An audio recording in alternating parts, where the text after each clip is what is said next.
Once a marquee event in the NFL calendar, the Pro Bowl was a celebration of elite talent, a game that showcased the best of the best, grinding it out in full pads, under the sun, in Hawaii. Big hits, real competition, pride on the line. Fast forward to today, and the Pro Bowl is barely recognizable.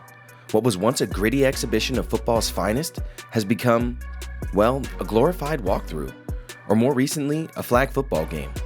So what happened to the NFL Pro Bowl? Why did it fall so far from grace? Let's take a deep dive into its evolution and eventual devolution on this edition of Gridiron Files. The Pro Bowl as we know it was born in 1951.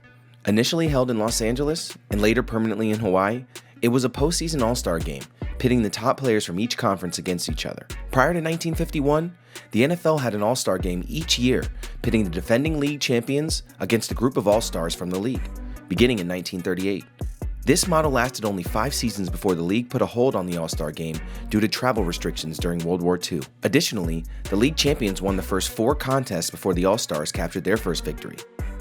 Between 1942 and 1950, there weren't any All-Star games. But in 1951, the NFL revived the game in a new format that would put the best players in each of the league's 2 conferences against each other.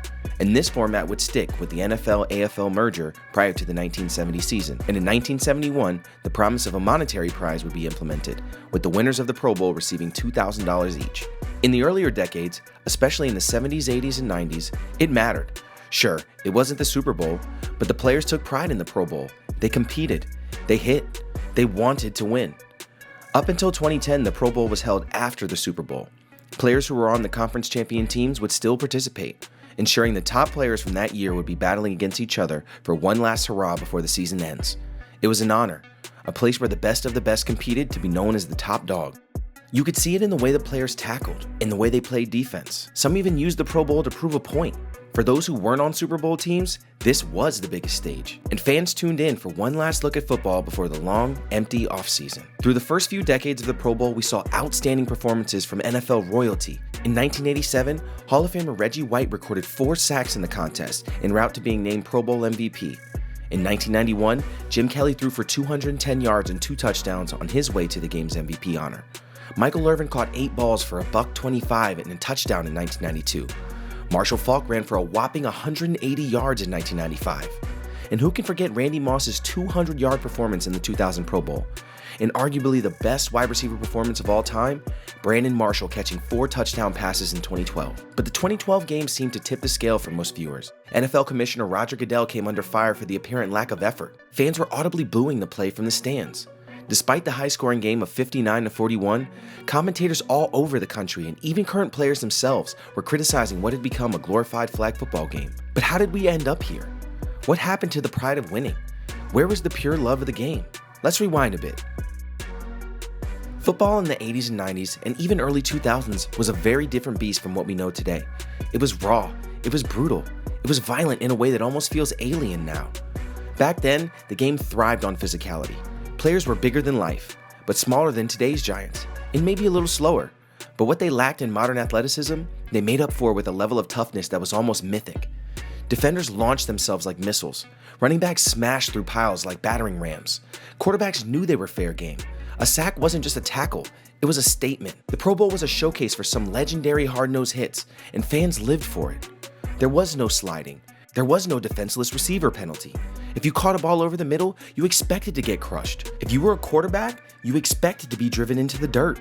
And the culture, it celebrated that violence. Hard-nosed football wasn't just a style, it was the standard. Today, the NFL is still physical, but it's a different kind of physical. Athletes are bigger, faster, and stronger than ever. Training science, nutrition, and recovery have evolved dramatically, but the game has changed its priorities. Now, health is emphasized. Longevity matters, and player safety is not just a talking point, it's part of the league's identity. Rule changes have redefined what's legal and what's celebrated. Helmet-to-helmet hits are banned. Quarterbacks are protected by a bubble of penalty flags. Wide receivers no longer have that fear of going over the middle in the same way. It's a safer, smarter game, but it's also a softer one, or at least by the standards of the old school Warriors. And there's another factor that's driving the change: money. In the 1980s, a superstar might pull in a few $100,000 a season.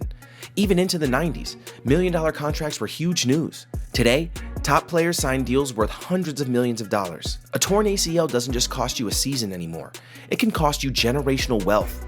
Teams invest fortunes into their franchise players. Players invest millions into protecting their bodies.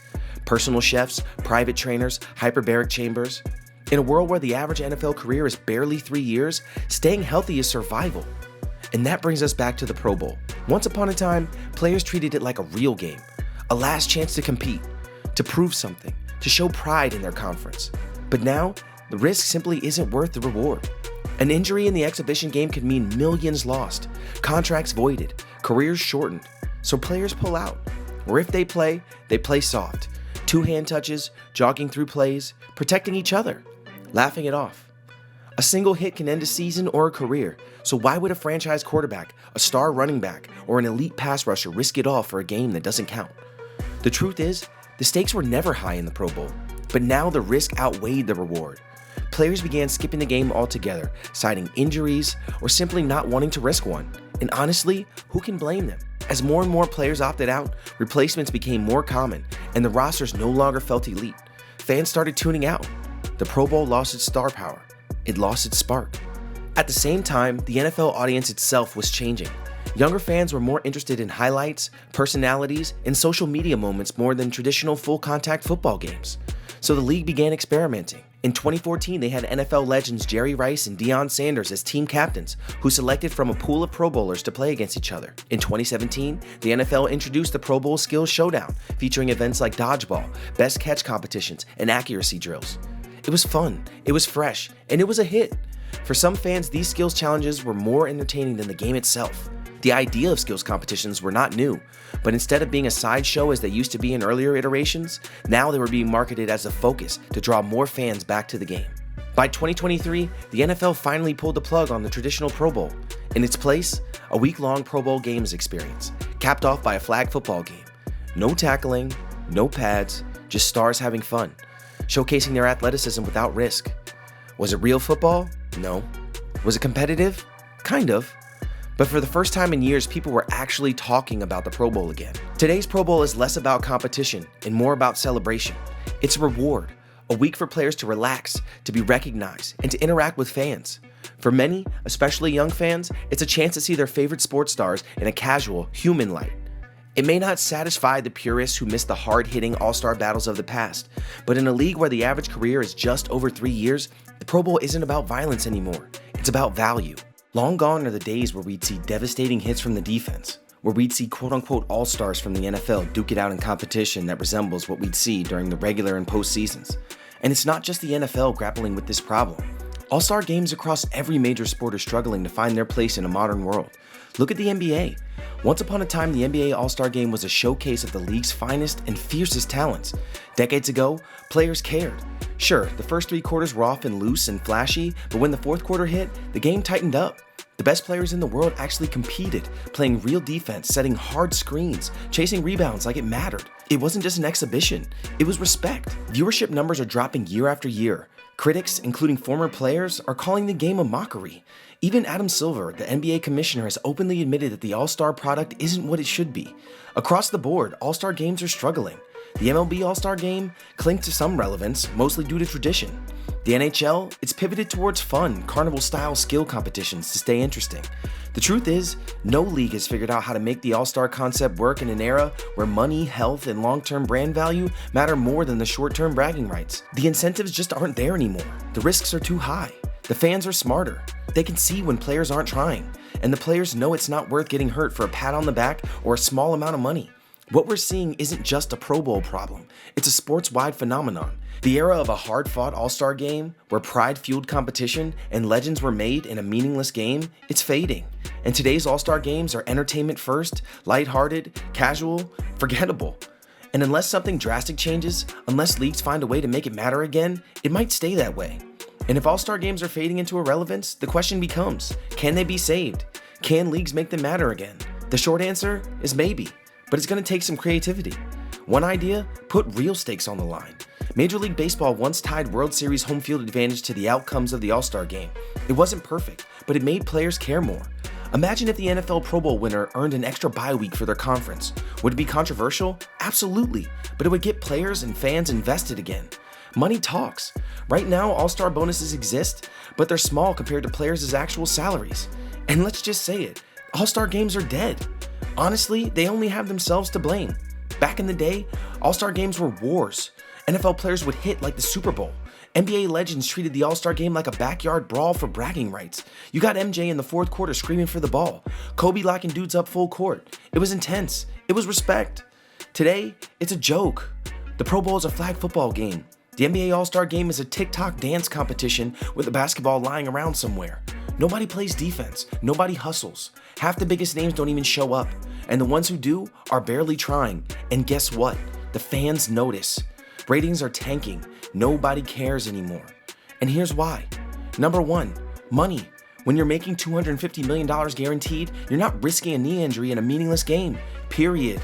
Number two, health. Careers are shorter. CTE, torn ACLs, Achilles pops. Players know the risks. Why would you sprint full speed in February when your legacy gets built during the season or in the Super Bowl? And number three, no stakes. Win, lose, who cares? There's no pride on the line, no advantage, no reason to actually compete. If you want to fix it, you gotta make it matter again. Stack the cash. Winner gets $1 million. Easy. Add some real stakes. Give the winning team playoff advantages, home field, conference bye weeks, something they actually want. Or play for something bigger, charity donations, community rewards, legacy points. And honestly, get a little weird. Forget trying to recreate normal games, skills contests, 1v1 battles, King of the Hill, mini tournaments. Make it fun again. Maybe the future of All-Star games isn't about mimicking regular season play at all. Maybe it's about creating something totally different. A carnival of skills, personalities, and pure athletic artistry. Because at the end of the day, All-Star games were never really about the standings. They were about the show, the joy, the rare magic of seeing the world's greatest talents share a stage. And if leagues can tap back into that, maybe the Pro Bowl still has a future after all. Because here's the truth. Fans want to care. We want to see the best players go at it. We want the fourth quarter where everybody locks in and feels real. But if players don't care, the fans won't either. And the Pro Bowl will stay what it is today. A dusty relic, a hollow show, a funeral for what used to be awesome. The Pro Bowl's transformation reflects the evolution of the NFL itself, from a gladiator sport to an entertainment empire, from collisions to connections, from fearsome competition to a friendly showcase. It's not the Pro Bowl your dad remembers, but maybe that's okay. Let me know what you guys think down in the comments, and comment below what you guys want me to cover next.